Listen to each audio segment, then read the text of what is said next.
کہتے ہیں جی یہ جو ٹائی لگاتے ہیں یہ تو بالکل عیسائیوں کی علامت ہے صلیب کی، یہ تو نہیں لگانا چاہیے کسی بھی حال میں۔ اگر کچھ لوگ میرے بھائی نوکری کی وجہ سے کمپنیوں کے آرڈرز کی وجہ سے مجبور ہیں، وہ بھی کوشش کریں کہ کم سے کم نماز میں، حرم میں، مسجد میں اس وقت تو اس لباس کو گلے سے نکال لیں، کیونکہ یہ بالکل خالصتاً انہوں نے صلیب کی علامت بنائی ہوئی ہے۔ باقی پتلون وغیرہ جو ہے نا میرا بھائی، یہ نہیں کہ پہننا نہ جائز ہے، کیونکہ اب ساری دنیا کے مسلمان بھی پتلون پہنتے ہیں، تو اب تشبہ بالکفار نہیں رہا، لیکن اس کو بھی آپ جو ہے کوشش کیا کریں کہ نماز میں، عبادت میں وہ لباس ہو جو اسلامی لباس ہے، کسی کے ساتھ مجبوری ہے، ڈیوٹی ہے، اس نے پہننی ہے، کوئی حرج نہیں، اور حلال بھی، جائز بھی ہے۔ ایک یہ ہے کہ نہیں آج کل لوگ یعنی بطور فیشن سے عورتیں جین کی پینٹ پہنتی ہیں، تو یہ تو لعنت ہے، متشبہات میں آ گئے۔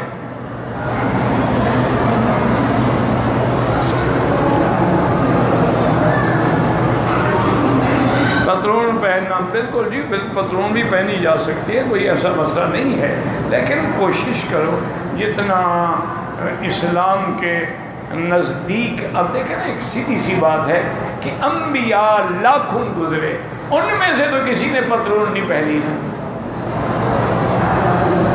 صحابہ لاکھوں گزرے، ان میں کسی نے پتلون نہیں پہنی اور ٹائی نہیں لگائی،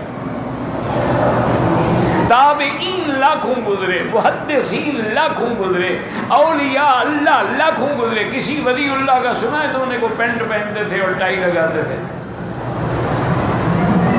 تو آخر تمہیں کیا ہو گیا ہے کہ تم اسلام والوں کی شکل اختیار نہیں کرتے ہو؟ تم وہ شکل کیوں نہیں بناتے ہو جو اللہ کے پیاروں کی ہے؟ وہ ایک تاریخ میں واقعہ آتا ہے کہ ایک بہروپیہ تھا، وہ شکلیں بدل کے آتا تھا، تو جب بھی آتا تو وہ پہچانا جاتا۔ بادشاہ نے کہا بھی نہیں، ہم تو تمہیں انعام تب دیں گے نا کہ جب تمہیں پہچان نہ سکیں کہ تم کون ہو۔ جب ہم نے پہچان لیا کہ تم تو فلانے ہو، پھر انعام کس بات کا؟ اور اس نے کہا ٹھیک۔ وہ کچھ عرصے کے لیے گم ہو گیا، اور اس نے جناب یہ ہے کہ ایسا روپ دھارا کہ بزرگوں کی شکل بنا کے، اور داڑھی اور بال اور جناب پگڑی اور فلاں، اور ایک جنگل میں ڈیرا لگا کے بیٹھ گیا۔ اب ماشاءاللہ آج کل تو پھر بیٹھنے کی دیر ہے، 2-4 دن کے بعد تو گاڑی چل پڑتی ہے نا، لوگ آنا شروع ہو جاتے ہیں۔ اور دنیا کا سب سے بڑا آسان ترین بزنس یہی ہے کہ کسی قبر کے قریب ڈیرا لگا کے بیٹھ جائیں، کچھ سبز ساٹن 5-7 میٹر خرید کر کے ڈال دیں، مٹکا پانی کا بھر کے 10-15 پیالے بھی رکھ دیں اور بیٹھے رہیں، بس کوئی بولے تو بولے نہیں، چپ رہے، جتنا چپ رہو گے پیری اور چمکے۔ انا للہ و انا الیہ راجعون، انا للہ و انا الیہ راجعون۔ بہرحال یہ ہے کہ بادشاہ پہ ایک مشکل آئی، تو کسی وزیر نے کہا کہ حضرت فلاں جنگل میں ایک فقیر ہے، لوگ جاتے ہیں اور دعائیں کراتے ہیں تو ان کی مشکلیں حل ہو جاتی ہیں، ہمیں بھی جانا چاہیے۔ انہوں نے کہا ٹھیک ہے، اگر کوئی اللہ والا ہے تو اس کے پاس جانے میں کیا ہے۔ تو بہرحال بادشاہ آیا، اب اس کے پاس آ کے اپنی مشکل بھی بتلائی اور دعا کے لیے بھی کہا۔ اس نے کہا ٹھیک ہے، میں دعا کروں۔ تو بادشاہ نے وزیر کو اشارہ کیا تو انہوں نے اس دور میں سونے کی گنیوں کی ایک تھیلی پیش کی ہدیے کے طور پہ، انہوں نے اٹھا کے پھینکی، کہا لے جاؤ، فقیر کو ضرورت نہیں ہے ان چیزوں کی،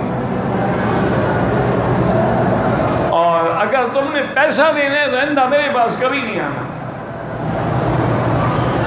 بادشاہ بیچارہ ڈر گیا، معافی مانگی اور چلا گیا، اور 2-3 دن کے بعد جناب وہ حضرت تشریف لے آئے، بادشاہ کو سلام کیا، انہوں نے کہا حضرت اب تو مجھے نہیں پہچانا۔ انہوں نے کہا کیسے؟ انہوں نے کہا کس سے آپ دعا کرانے گئے تھے؟ کیا مطلب؟ انہوں نے کہا وہ تو میں تھا، داڑھی لگا کے بیٹھا ہوا تھا۔ اس نے کہا واقعی بھی ہم نے نہیں پہچانا، اب تم انعام کے مستحق، لیکن ایک بات بتاؤ، اب تم انعام لینے آئے ہو اور میں نے تو تمہیں اتنی بڑی توڑا جو ہے سونے کے اشرفیوں کا دیا تھا، وہ تم نے کیوں نہیں لیا؟ انہوں نے کہا بادشاہ سلامت، جن اللہ والوں کی میں شکل بنا کے بیٹھا تھا نا، مجھے شرم آئی کہ اس وقت مجھے نہیں رہنا چاہیے کہ شکل اللہ والوں کی بناؤ اور لوگوں کو لوٹو۔ انہوں نے کہا اس شکل کا میں نے حیا کیا، اب تو میں بہروپیہ ہوں، پیسے کماتا ہوں۔ حضرت رابعہ بصریہ رحمت اللہ علیہا ایک بہت بڑی ولی گزری ہیں، وہ اپنی شاگردوں کے ساتھ جا رہی تھی تو دیکھا کہ تار بندھی ہوئی ہے اوپر، اور ایک آدمی جو ہے جیسے سرکس والے ہوتے ہیں وہ تار پہ چل رہا ہے اور کبھی ہاتھ کھڑے کر دیتا ہے کبھی چھوڑ دیتا ہے، اور وہیں کھڑے کھڑے اپنی حیتیں بدل رہا، لوگ پیسے پھینک رہے ہیں۔ تو بی بی صاحبہ نے اپنی تلمیذات سے کہا کہ ھذا خیر من اصحابنا، یہ بندہ جو ہے ہمارے ساتھیوں سے اچھا ہے۔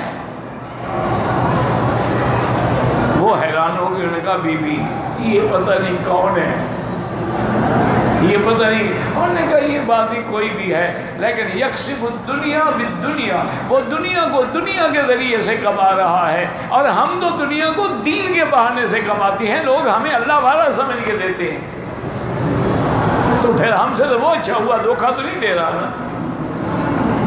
تو اس لیے بہرحال اللہ تبارک و تعالی آپ کے حال پہ بھی ہمارے حال پہ بھی رحم فرمائے۔